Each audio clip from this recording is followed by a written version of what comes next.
Everybody's out spraying today. Wind stopped blowing, everybody got out. I just did this field here by hand with the backpack. Took 3 loads to do this Weymouth field here, and I got up and down the ditch twice, so that should kill off a lot of this stuff.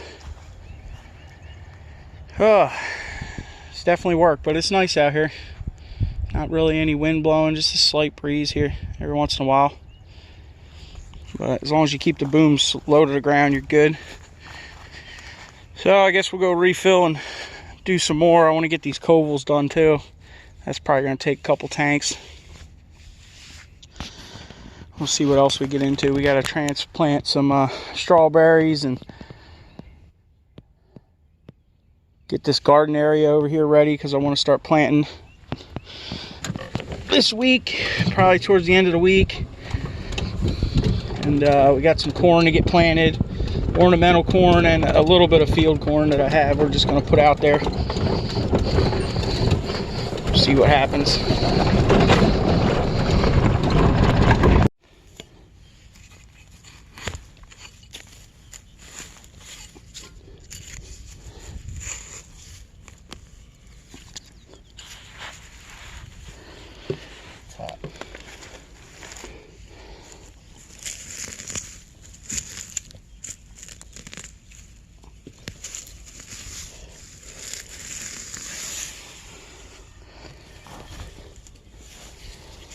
Lila said, take some to Stevie. Take this in.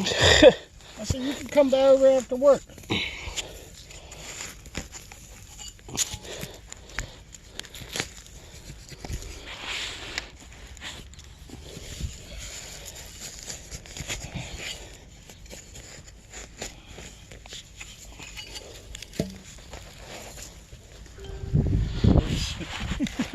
Round boys. Whoa, something just flew out of there.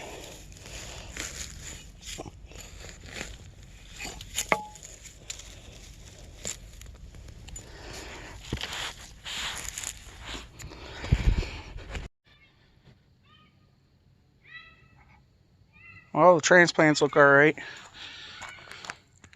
They're doing pretty good in that wicking bed.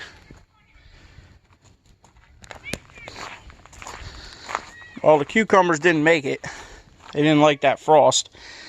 So I just bombed this whole thing with strawberries instead of plowing them in. So I got them planted today after we dug them up. Finally got this bed done. So that one's ready to go. I probably could put a little bit more on top, but it might be all right. Same with these two. I just have to put a plug in the bottom of this one, and this one's ready to go too.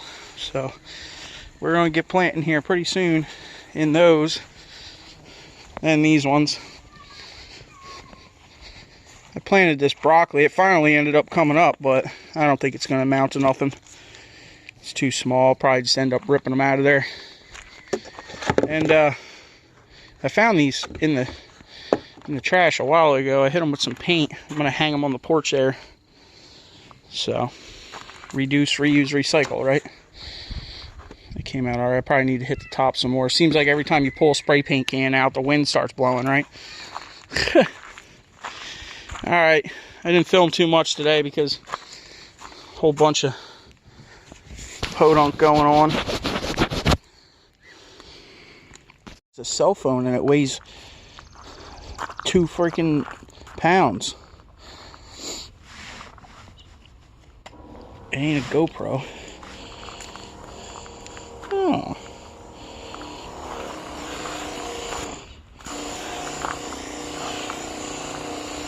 Die!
Of course, the wind starts as soon as you get out here.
Something got ate over here.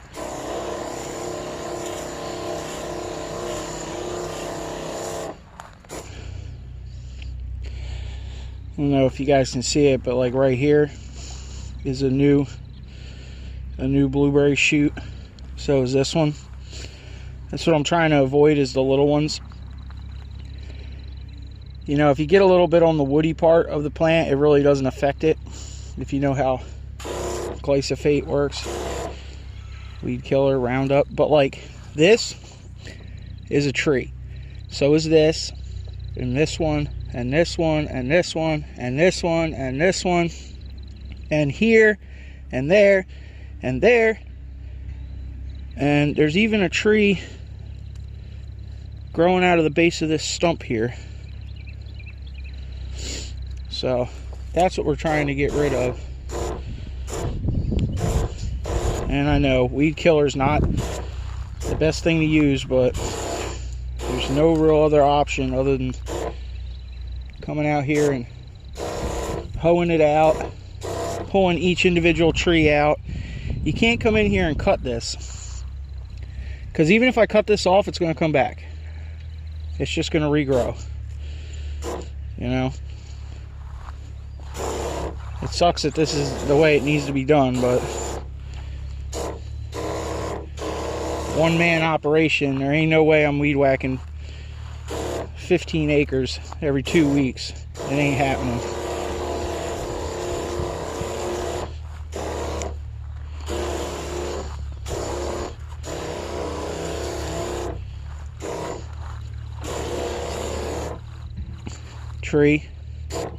Tree, and this damn swamp grass.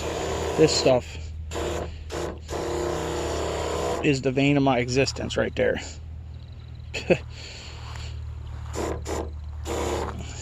This stuff. It gets so tall. And yeah, I'm accidentally hitting some like this. This is not, that's not a blueberry.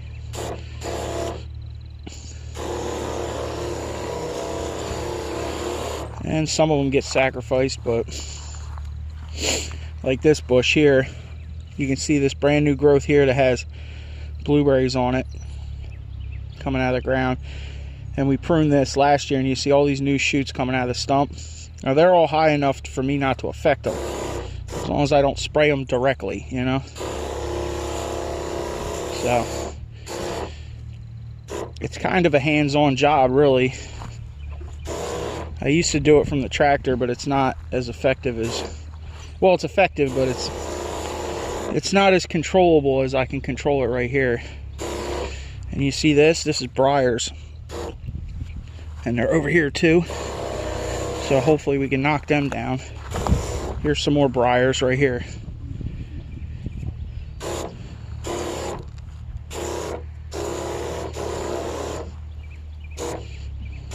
So this is what I mean by now the real work starts.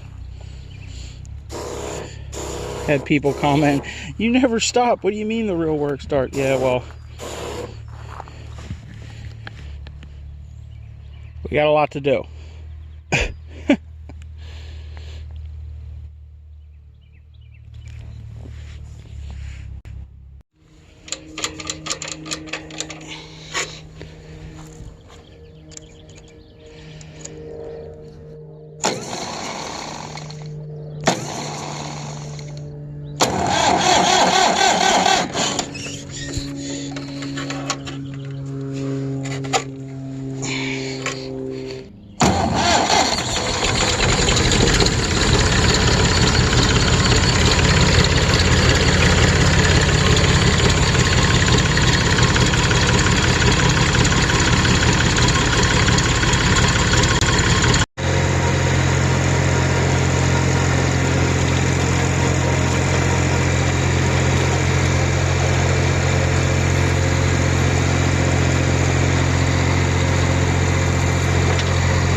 don't know if anybody else has got one of these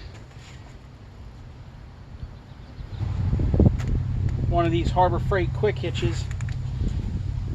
Now you're going to have to either modify the quick hitch or your pieces of equipment that you're putting it on. Most likely both. I had to modify both. I had to modify this pin, which I'll show you once I get this brush hog dumped off of here, on how to move this top hook up and down depending on the equipment that you're putting on it. And I also had to sand these pretty heavily. They're solid cast pieces.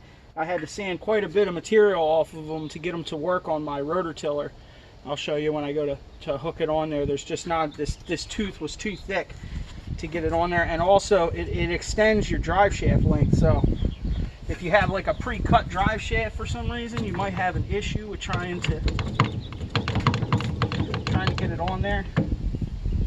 But we'll get this thing, go get it disconnected, and I'll show you what I mean about the top pin here. This thing really makes it a lot easier when you're by yourself. That's for sure. Once you have everything modded to work on it. As you can see, I had to change the pins to some bigger pins. I could probably even go bigger if I wanted it to be a little bit more, little tight, but it really doesn't matter much for this equipment that's on here anyway.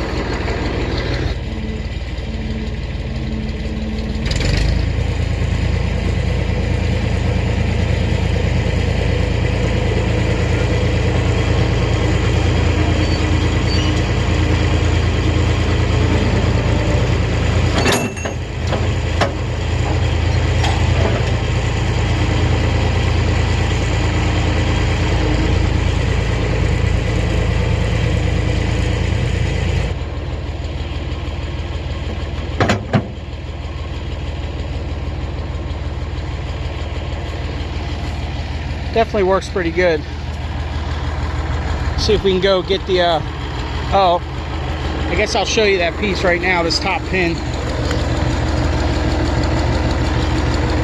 In order to switch this out and move it up and down depending on the equipment, they give you 2 bolts to bolt it in there. Well, who wants to take a bolt off every time? So I put the bolts through there and drilled holes through them for the pin, and put this handle on here. And you just wiggle them out, and you can move them wherever you want, slide them right back in. This is pretty much a must fabrication, I would say, for ease of use. I'm pretty sure we gotta go either all the way up or all the way down. I can't remember. I'm gonna say all the way down, but probably wrong.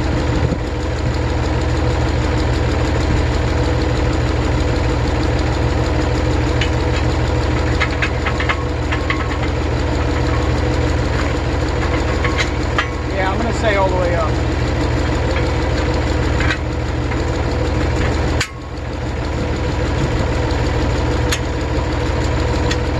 Might have to change that. No big deal. It's quick release now.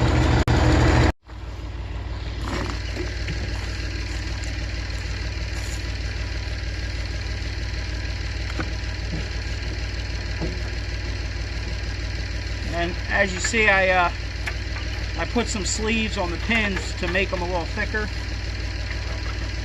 Did that on both sides. So this thing's pretty level. Hopefully we can scoop it. We'll see what happens.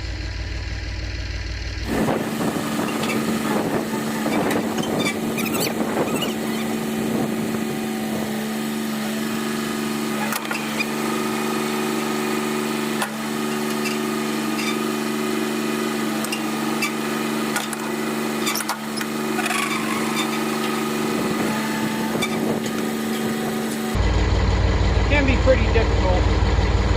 Get it lined up, get it just right. Helps when you got somebody to hold it with.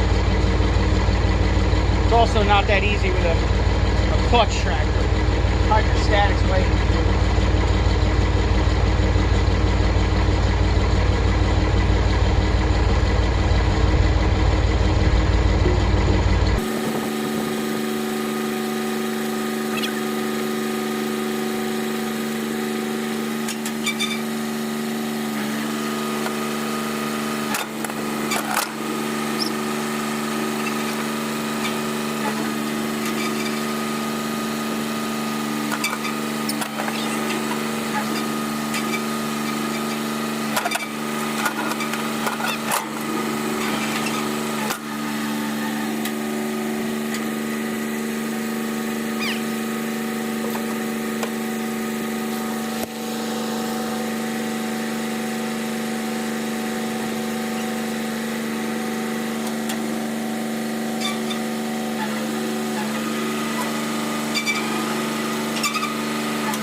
Well, as you can see, sometimes it's still not quick.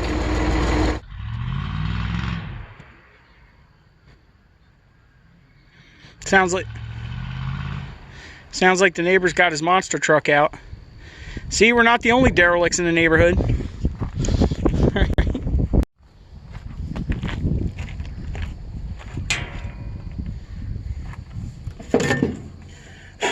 Put a little grease on this slip yoke here before I put it on there.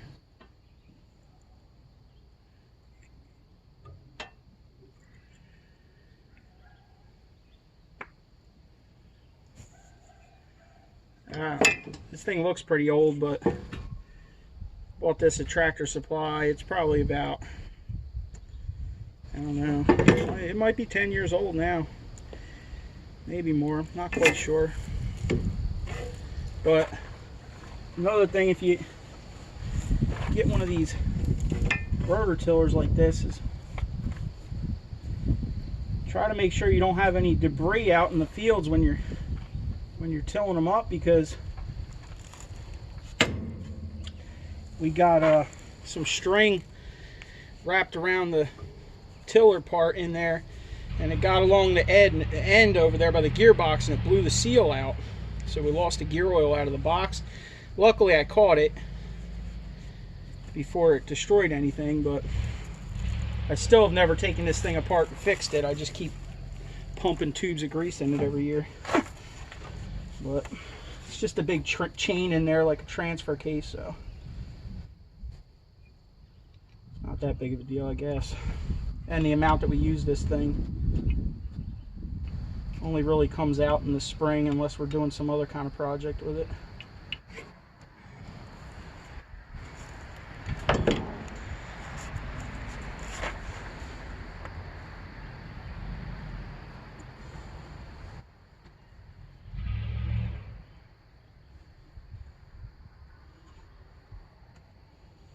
Sounds like he's over there tilling up his garden with his 44s.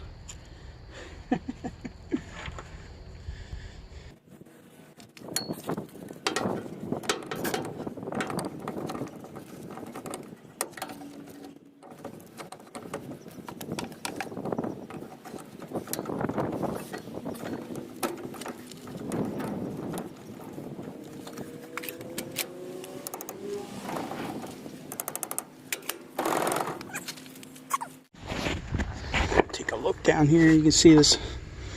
It's like fishing line or whatever that got wrapped around the drum over here. Ow. So I kind of cobbled it together. Put some string in there for a seal. I guess it looks alright. I don't see nothing stuck up in here. Some of these teeth are longer. You see these ones on the edge. And down that end, the angle's a little bit different on some of these teeth. Well, the end teeth take the most wear because they're the first ones that hit the untilled ground. The center usually lasts. These ones are original from when we bought it. But these are wear item and they're expensive. These things are about $7 a tooth. And there's 72 of them.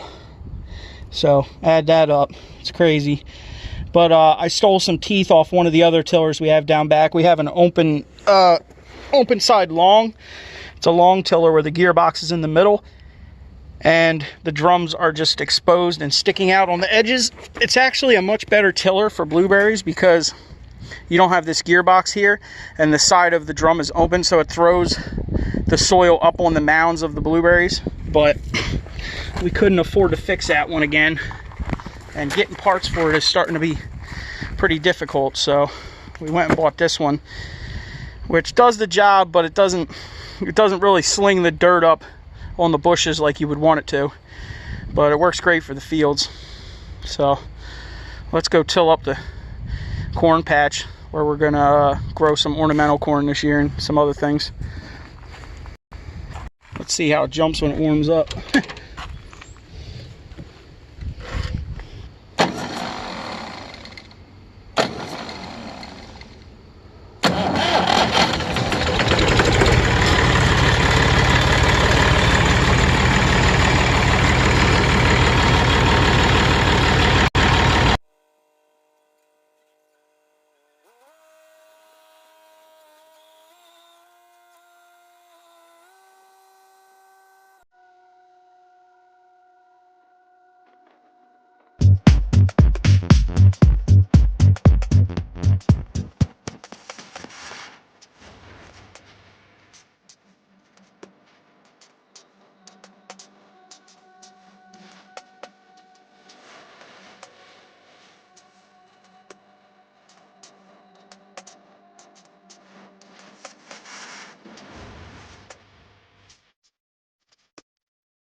Alright, I think I'm done for the day.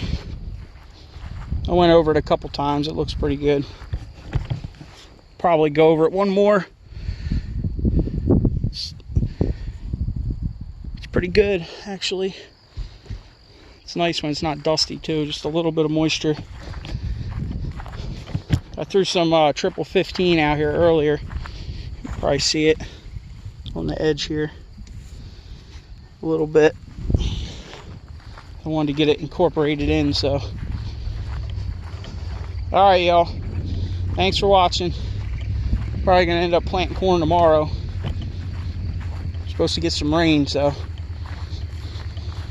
Thumbs up, subscribe. See y'all on the next one. It's about being compliant.